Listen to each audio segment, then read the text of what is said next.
प्रदेश विशेषमा आज हामीसँग हुनेछन्। औषधिको कच्चा पदार्थ आयातमा छुट घोषणामै लागत बढ्दै उत्पादन घट्दै।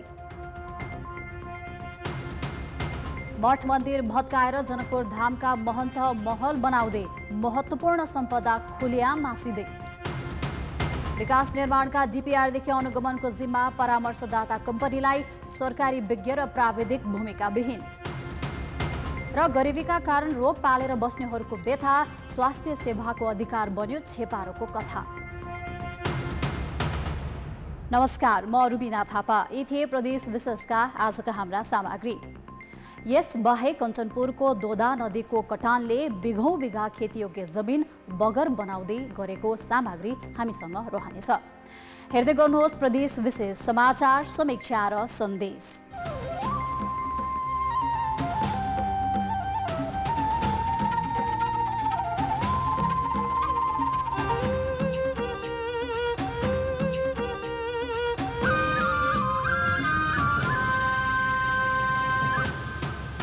प्रदेश विशेष प्रेजेन्टेड बाय एशियन पेन्ट्स। सरकारले चालू आर्थिक वर्षको बजेट मार्फत औषधिका लागि चाहिने कच्चा पदार्थ आयातमा छुट घोषणा गर्यो, तर आर्थिक ऐनमा त्यो विषय परेन, जसले गर्दा अन्य शीर्षकमा आउने औषधिका लागि आवश्यक कच्चा पदार्थमा व्यवसायीले 13% कर तिरिरहेका छन्। यसले औषधिको लागत बढ्दै र औषधि उत्पादन घट्दै गएको छ। सरकारले तयारी औषधि आयातमा 4% कर लगाएको छ, तर त्यही औषधि बनाउने कच्चा पदार्थ आयातमा भने 13% कर लिन्छ, जसले स्वदेशमा औषधि उत्पादन लागत बढ्दै गएको छ। लागत बढेपछि व्यवसायीले औषधि उत्पादन घटाएका छन्। लागत बढ्न गएको छ, व्यवहार बढ्न गएको छ। 30% देखि लिएर 50% सम्म मात्रै उत्पादन हाम्रो चल्न गइरहेको छ। नेपाल औषधि उत्पादनका लागि आवश्यक पर्ने कच्चा पदार्थमा 100% परनिर्भर छ। 80% कच्चा पदार्थ भारतबाट आउँछ भने 20% चीन तथा युरोपबाट आयात हुन्छ। औषधिमा लागत घटाउन भन्दै सरकारले औषधि बनाउन आवश्यक पर्ने रसायन तथा कच्चा पदार्थ अन्तर्गत भन्सार महसुल 28, 29 र 38 मा पर्ने वस्तुमा 1% मात्रै कर लगाएको छ। तर औषधि बनाउन आवश्यक पर्ने 2 दर्जन बढी कच्चा पदार्थ यस बाहेकका शीर्षकमा छन्, जस्तो कि झाडा पखालाको औषधि जीवनजल, झोल भिटामिन, सलाइन लगायत बनाउन प्रयोग हुने डेस्ट्रोजमा 13% कर छ। हरेक औषधिका ट्याब्लेट बनाउन प्रयोग हुने ल्याक्टोज, स्टार्च लगायतमा पनि कर लागिरहेको छ।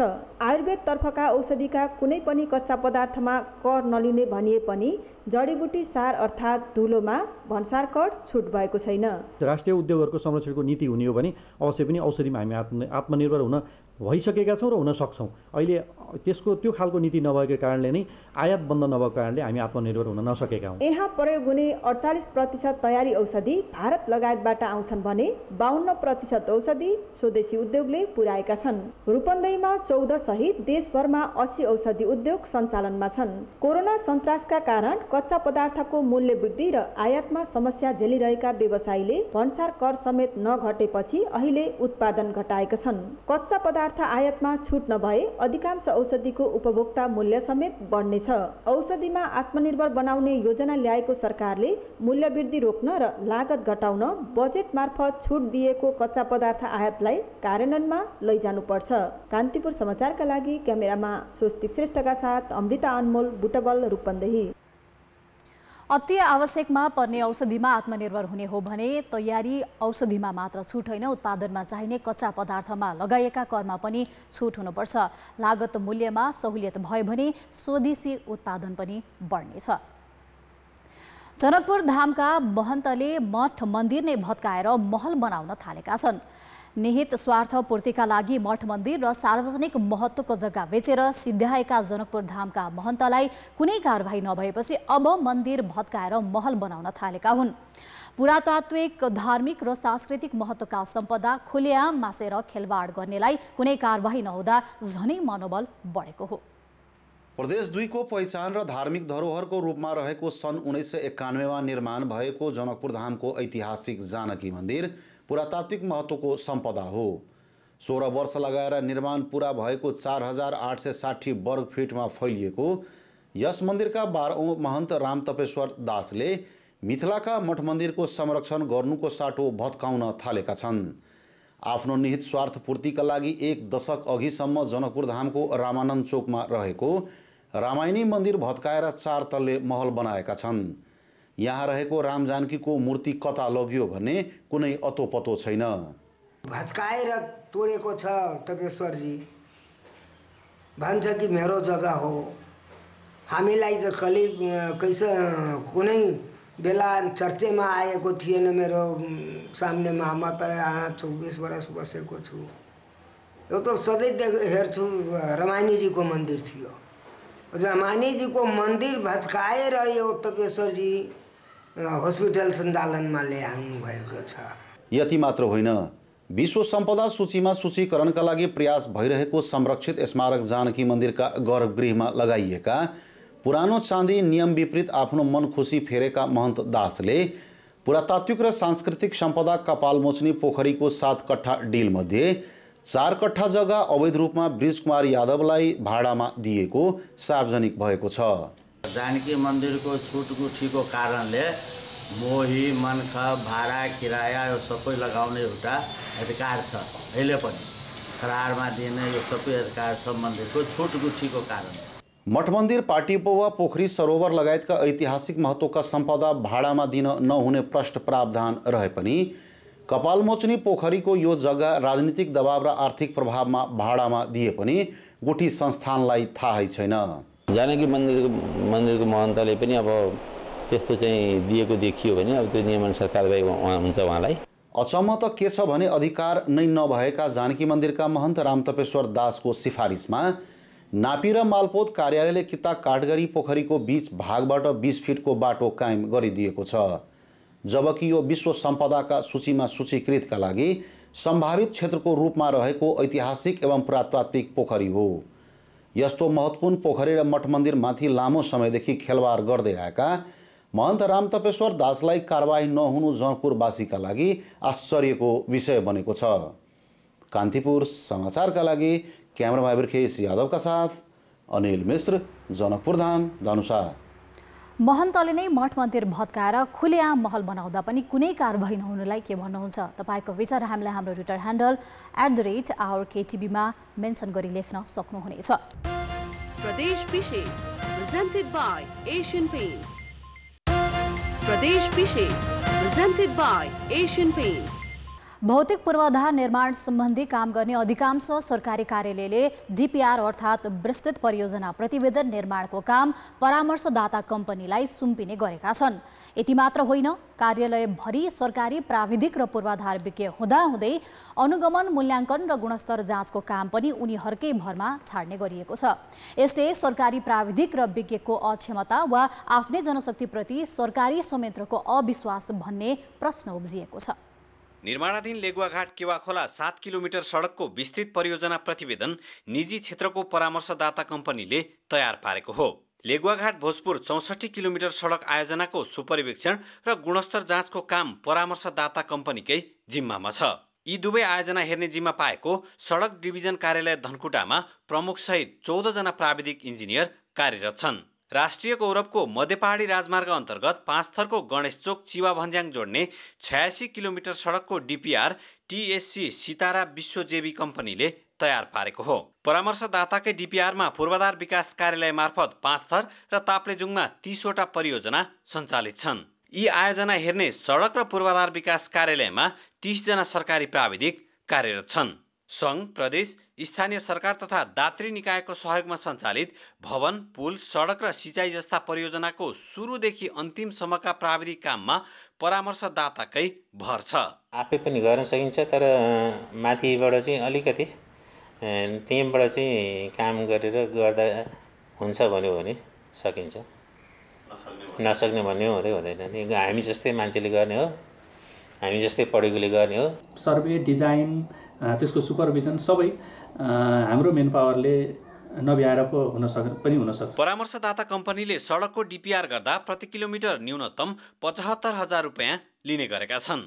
पुल र भवनको परिमाण र आकार हेरी DPR खर्च तोक्ने गरिएको छ। स्वीकृत दरबन्दीका सरकारी प्राविधिक इन्जिनियर र विज्ञ भए पनि DPR-देखि अन्तिम मूल्याङ्कनसम्मका काम परामर्शदातालाई नै सुम्पनु पर्ने कस्तो बाध्यता हो? विशेषज्ञताको कमी कमजोरी र दैनिक कार्य गर्दा गर्दै यो विशेषज्ञताको काम गर्न समय अभावले पनि सायद सरकारका कर्मचारीबाट अब सामान्य काम त हुन्छ तर विशेषज्ञताको काम नभएको हो जस्तो लाग्छ मलाई। पूर्वाधार निर्माण सम्बन्धी काममा परामर्शदाता र निरीक्षकको भूमिकामा प्राविधिक तर्फका निवृत्त सरकारी कर्मचारी नै छन्। सरकारी विज्ञ र प्राविधिकलाई भूमिकाविहीन बनाएर काम जति निजी कम्पनीलाई सुम्पनु कति व्यावहारिक र तर्कसङ्गत मानिएला। कान्तिपुर समाचारका लागि पाँचथरबाट लक्ष्मी गौतमका साथमा विनोद घिमिरे, धनकुटा।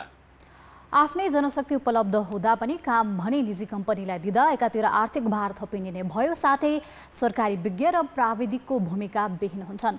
आफूसँग भएकै दक्ष प्राविधिकलाई परिचालन गर्नु नै उचित होला कि? अब अर्को प्रसङ्ग, रकम नभएकै कारण अधिकांश विपन्न व्यक्तिको उपचारमा समस्या छ।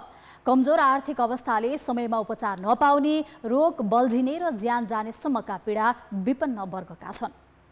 प्युठानको झिमरुक गाउँपालिका 4 बाङ्गे मरोडका 35 वर्षीय प्रकाश जीसीको 2 वर्ष अघि दुवै मृगौलाले काम गर्न छाड्यो। अहिले उनलाई हप्तामा 3 पटक डायलिसिस गर्नुपर्छ। भएको जायज यथा उपचारकै क्रममा सकिसकेका उनको औषधिमा मात्रै मासिक 20,000 भन्दा बढी खर्च हुन्छ। चिकित्सकले मृगौला प्रत्यारोपण गर्नुपर्ने राय दिएका छन्, तर दाता मिले पनि उनी 15 लाख खर्च गरेर प्रत्यारोपण गर्न सक्ने अवस्थामा छैनन्। अहिलेसम्मको लागि त अब घरकै व्यवहारबाट चलिरहेको थियो र साथीभाइहरूले पठाएको पैसाले चाहिँ डायलिसिसको लागि चाहिँ सहयोग भइरहेको थियो।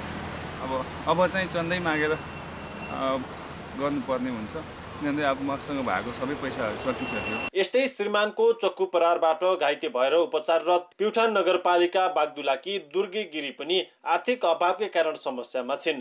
पैसा नभएकै कारण लामो समय उपचार गर्न नसकेकै उनलाई अहिले चन्दाबाट उठेको रकममा उपचार गर्न काठमाडौँ पुर्याइएको छ। यता माटोको ढिस्कोले पुरिएर घाइते भएकी 9 बहिनी गाउँपालिकाकी सुस्मिता विकले सामान्य बाहेकको उपचार नै पाएकी छैनन्। पहिले दिनै खोजा, अहिले सहयोगहरू जुटाउँदै अहिले काठमाडौँ हुनुहुन्छ, तर जटिल थियो पहिला बियोस अवस्थामा, त्यो सुन्दा धेरै दुःख लाग्यो। अहिले अल्लु हुनुभएको खाना खानुहुन्छ भन्दा धेरै खुसी लाग्छ। यी त प्रतिनिधि घटना मात्रै हुन्। आर्थिक अभाव भएकै कारण गएको 5 महिनामा प्युठानमा समुदाय स्तरबाट रकम सङ्कलन गरेर 5 जनाको उपचार गरिएको छ।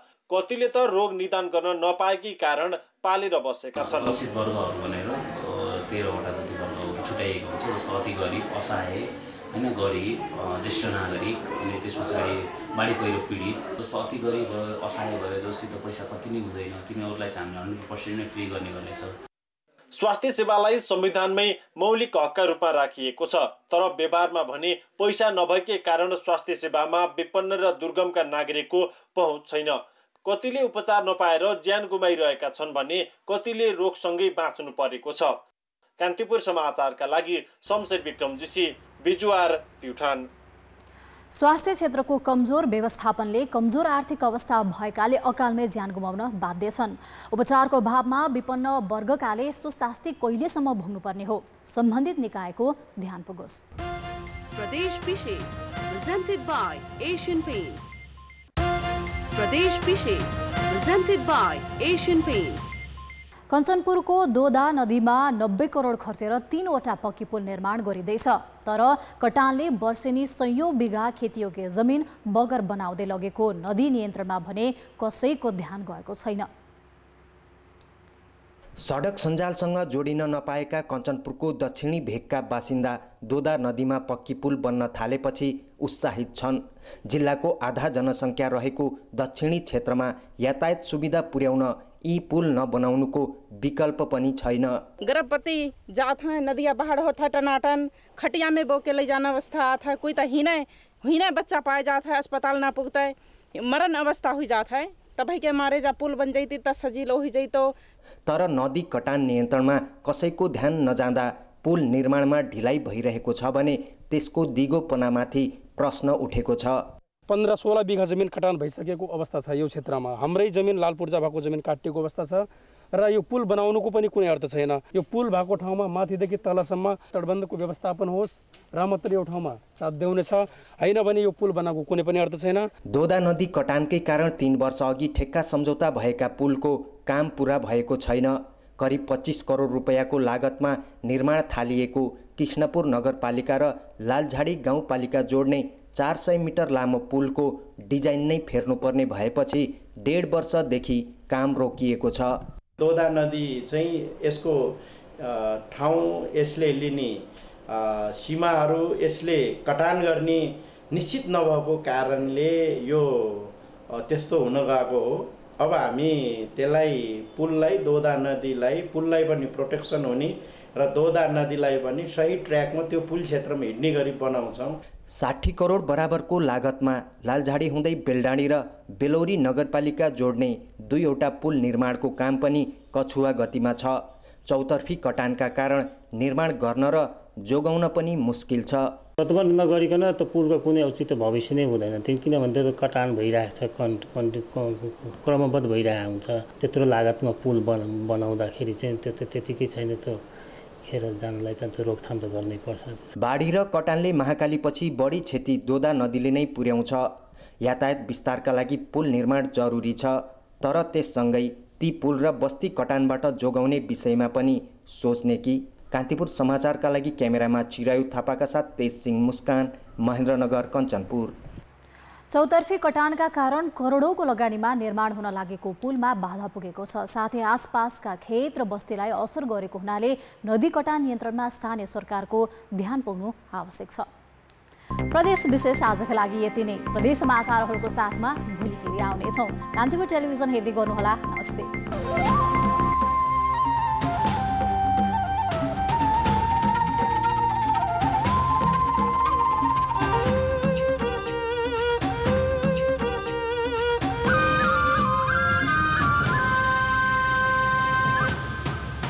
Pradesh Vishesh, presented by Asian Paints.